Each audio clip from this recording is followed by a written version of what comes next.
जय हिंद साथियों, आप सभी का स्वागत है आपके अपने चैनल राजू सॉल्यूशन में। आज हम लोग देखने वाले हैं बिहार डीएलएड एंट्रेंस एग्जाम 2025 के लिए। यहाँ पे आपका प्रैक्टिस सेट चल रहा है जिसमें जीके जीएस का क्लास है, आपके एग्जाम के लिए अति महत्वपूर्ण है और ये सभी चुनिंदा क्वेश्चन है और यहाँ से बहुत सारे ऐसे सवाल है जो आपको पूछे गए हैं और पूछे जाएंगे। ठीक है, तो चलिए फटाफट से प्रैक्टिस सेट है, आप लोग आंसर करेंगे, कॉमेंट करेंगे, नहीं पता है तो याद करते चलेंगे क्योंकि सभी अति महत्वपूर्ण हैं। सवाल है कुकिंग गैस यानी भोजन पकाने वाली गैस कौन सी है, और आपको बता दें कि क्वेश्चन पूछा गया है। ठीक है, तो चलिए फटाफट से कुकिंग गैस कौन सा है, तो याद रखेंगे कुकिंग गैस जो होते हैं जिसमें मुख्य रूप से प्रोटेन और ब्यूटेन होता है। क्या होते हैं? प्रोपेन और ब्यूटेन होते हैं भोजन पकाने वाली गैस में। ऐसे सवाल दे दिया था कि एलपीजी गैस का मुख्य घटक क्या होते हैं, तो मेथेन होता है, याद रखेंगे। चलिए आगे सवाल देखते हैं। अगला सवाल हमारे पास क्या है कि मोटर चालक पीछे की वस्तु को देखते हैं।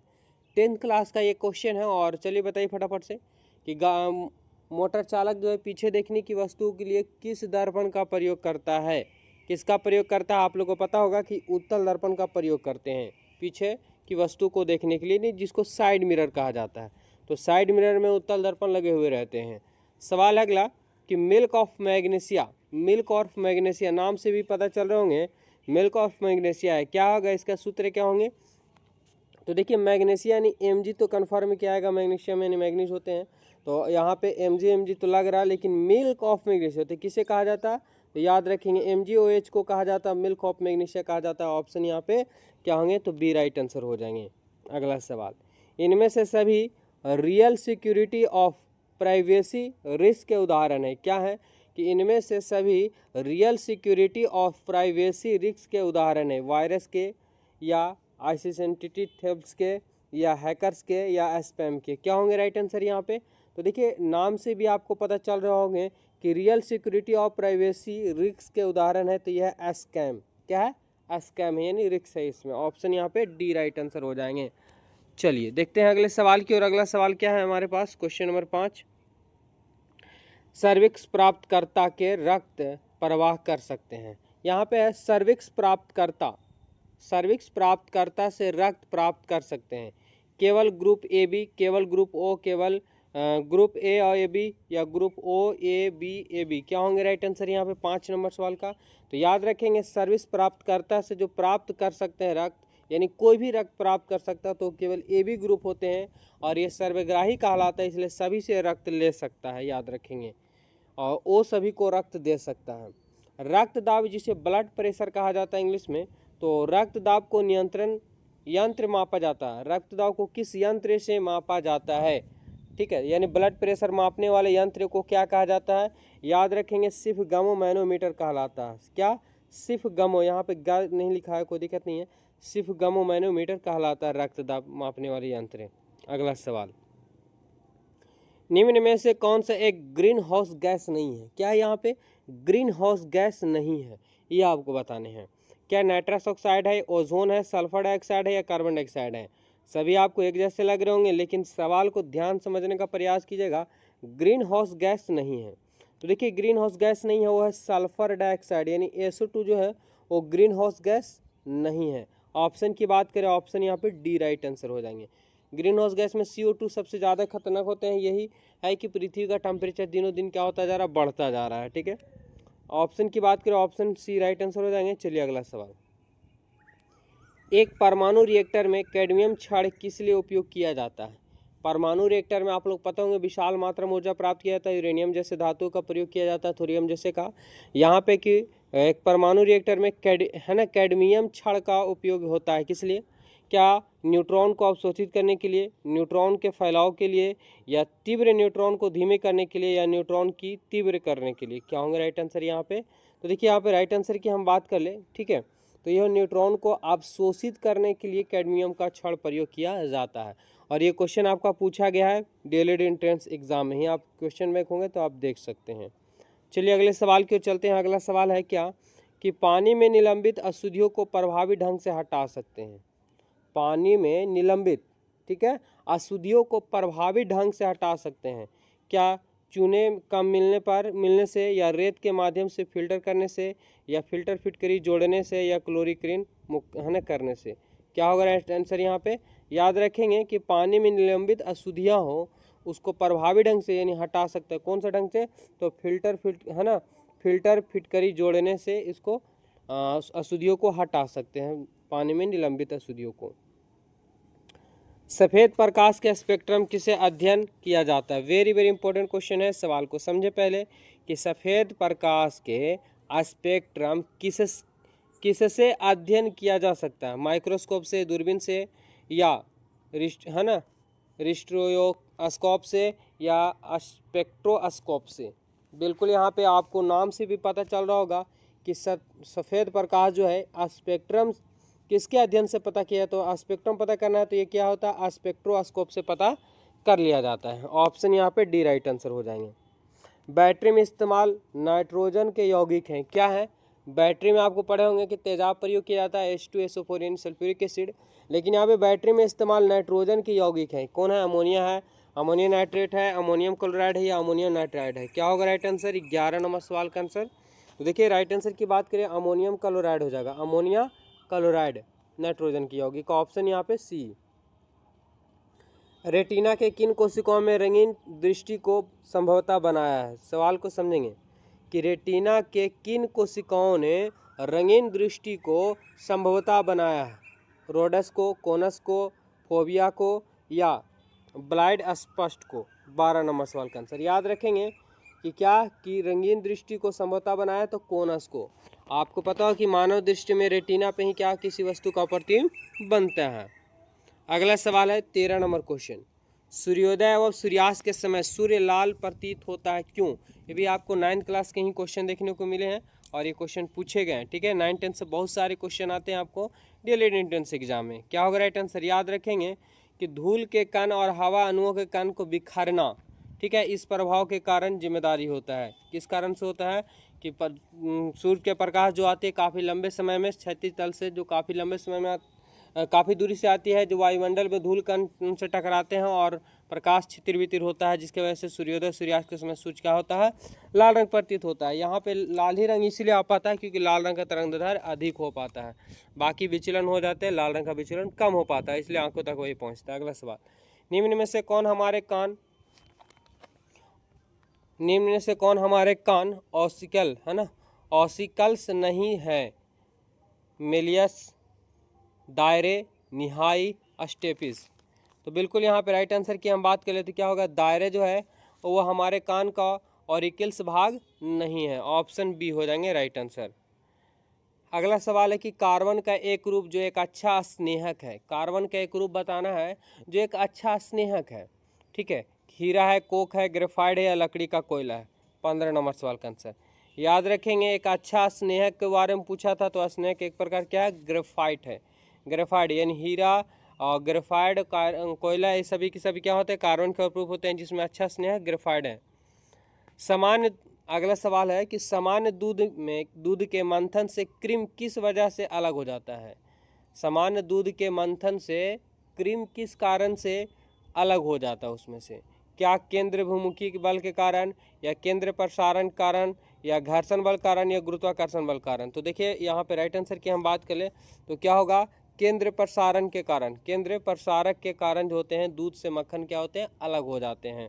ऑप्शन की बात करें, ऑप्शन यहाँ पे बी हो जाएंगे। प्रकाश वर्ष क्या? देखिए एक होता है कि प्रकाश क्या है, तो प्रकाश एक ऊर्जा का रूप होता है जिसकी सहायता से हम देख पाते हैं किसी वस्तु को। लेकिन यहाँ पे पूछा प्रकाश वर्ष, यानी वर्ष लगा दिया तो आप सोच सकते हैं कि प्रकाश द्वारा एक वर्ष में तय की गई दूरी को हम क्या कहते हैं? प्रकाश वर्ष कहते हैं। ऑप्शन यहाँ पे सी राइट आंसर हो जाएंगे। चलते हैं अगले सवाल की ओर। अगला सवाल क्या दिया हुआ है हमारे पास? सेरिब्रम संबंधित है। सेरिब्रम जो है वो किससे संबंधित है? तो क्या यकृत से है, हृदय से है, मस्तिष्क से है, नाड़ी से है? तो ये तो बहुत ही ईजी क्वेश्चन है और आपको पता होगा सेरिब्रम जो हमारे मस्तिष्क का ही भाग है। ऑप्शन की बात करें, ऑप्शन यहाँ पे सी करेक्ट आंसर हो जाएंगे। चलते हैं अगले सवाल की ओर। अगला सवाल, एक गतिशील बस में एकाएक ब्रेक लगने से बस सवारी आगे की ओर झुक जाता है और यह किस नियम के पालन करता है? बताइए फटाफट से, यह किस नियम का पालन करता है? तो आपको पता होगा कि जब बस चल रही हो और अचानक ब्रेक अगर बस सवार लेता है, बस ड्राइवर लेता है, तो सवारी कहाँ झुक जाते हैं? आगे की ओर झुक जाते हैं। इसका मूल कारण क्या होता है? ठीक है, इसका मूल कारण क्या होता है? तो आप लोग पढ़ चुके होंगे कि व्यक्ति अगर बस चल रही है तो बस के साथ साथ व्यक्ति भी कौन अवस्था में है, गति की अवस्था में है।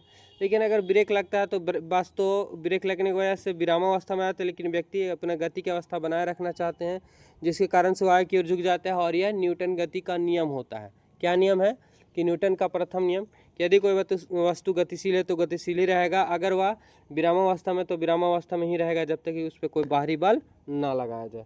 तो आपको 9-10 का बुक जरूर पढ़ लीजिएगा साइंस का, आपको बहुत ही हेल्प मिलेंगे। बहुत सारे क्वेश्चन आपको 9-10 से देखने को मिल जाते हैं। ठीक है, चलिए आगे बढ़ते हैं। अगला, खाद्य पदार्थ को खराब होने से बचाने के लिए प्रयोग किया जाता है, और ये भी क्वेश्चन पूछा गया है। ठीक है, तो खाद्य पदार्थों को बचाने के लिए जो प्रयोग किया जाता है वो साइट्रिक एसिड का प्रयोग किया जाता है। किसका? साइट्रिक एसिड का प्रयोग किया जाता है। ऑप्शन यहाँ पे राइट आंसर हो जाएंगे डी। चलिए, प्रथम पीढ़ी के कंप्यूटर का प्रयोग हुआ था। सवाल क्या है कि प्रथम पीढ़ी के कंप्यूटर में प्रयोग हुआ था, क्या प्रयोग हुआ था? ICS हुआ था, माइक्रो सॉफ्टवेयर हुआ था, माइक्रो प्रोसेसर या वैक्यूम ट्यूब हुआ था, या ट्रांजिस्टर का प्रयोग हुआ था? किसका प्रयोग हुआ था? याद रखेंगे, वैक्यूम ट्यूब का प्रयोग हुआ था। किसमें? तो प्रथम पीढ़ी के कंप्यूटर बनना था उस समय। चलिए, अगला सवाल है कि किस प्रसिद्ध अभिनेता का वास्तविक नाम के गांगुली था? किसका नाम जो था वो प्रसिद्ध नाम था अभिनेता के रूप में? बताइए, के गांगुली। याद रखेंगे, ये जो नाम था अशोक कुमार। किसका? अशोक कुमार। ऑप्शन बी हो जाएंगे राइट आंसर। चलते हैं अगले सवाल की ओर। वीडियो में आप लोग बने रहेंगे और चैनल में पहले बार जुड़े तो चैनल को जरूर सब्सक्राइब करिए, क्योंकि यहाँ पे आपको एग्जाम तक लगभग 1200 से 1300 क्वेश्चन आपको कंप्लीट करा दिए जाएंगे, जिसके जिसका टेंशन खत्म हो जाएंगे। और आपको चुनिंदा क्वेश्चन, ऐसा नहीं कि फालतू क्वेश्चन करवा रहे हैं, आप देख सकते हैं क्वेश्चन बैंक आपके पास है तो इसमें से बहुत सारे ऐसे सवाल हैं जो आपको एग्जाम में पूछे गए हैं। किसने भारतीय ग्रामीण शिक्षा को बढ़ावा देने हेतु $2 अरब देने का स्वीकृत किया? किसने? तो किसने भारतीय ग्रामीण शिक्षा को बढ़ावा देने हेतु $2 अरब देना स्वीकार किया? किसने किया था? याद रखें, right answer Bill Gates. Option की बात करें, ऑप्शन यहाँ पे ए हो जाएंगे। बिल गेट्स अभी सबसे बड़ा कंपनी उसी का आता है। 2000 सवाल है यहाँ पे हमारे पास कि 2010 में RBI का गवर्नर कौन था? कौन है या कौन था? 2010 में RBI का गवर्नर कौन था? बताइए फटाफट से। याद रखेंगे थे सुब्बा राव। क्या? सुब्बा राव। 2010 का नोट होगा तो उसमें आप सिग्नेचर देखेंगे तो उन्हीं का आपको मिलेगा। ठीक है, वह भारतीय वित्त मंत्री कौन था जिसने 2010 से संसदीय बजट प्रस्तुत किया? अब यहाँ पे आपको देख रहे होंगे कि क्वेश्चन है, लेकिन 2010 का क्यों है? क्योंकि ये क्वेश्चन डीएलएड एंट्रेंस एग्जाम में पूछा गया और क्वेश्चन घुमाया जाता है। जो पूछा जाता है वही क्वेश्चन को बार बार घुमाया जाता है, इसलिए आपको प्रीवियस ईयर्स क्वेश्चन पढ़ना भी बहुत ज़रूरी होता है। ठीक है, तो देखिए यहाँ पे राइट आंसर की बात करें कि ऑप्शन ये कहा जाएगा प्रणब मुखर्जी। संसदीय बजट प्रस्तुत किए थे कौन? प्रणब मुखर्जी। ऑप्शन हो जाएंगे सी। किस देश का टीम ब्लैक कैफ कहलाती है? अगर आप कल भी क्लास मेरा कर रहे होंगे तो उस क्लास में भी ये क्वेश्चन देखने को मिला था। ठीक है, ये कहलाता है किसे? न्यूजीलैंड की टीम कहलाती है, ब्लैक कैफ कहलाती है।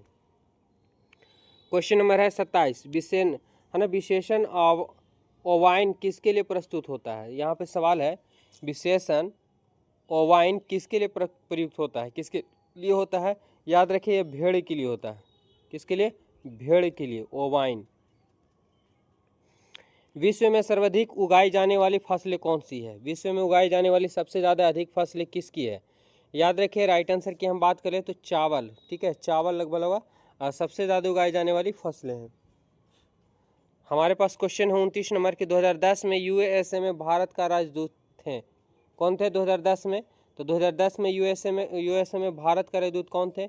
याद रखें, ऑप्शन की बात करें हम यहाँ पे तो मीरा शंकर थे 2010 में USA का भारत का राजदूत।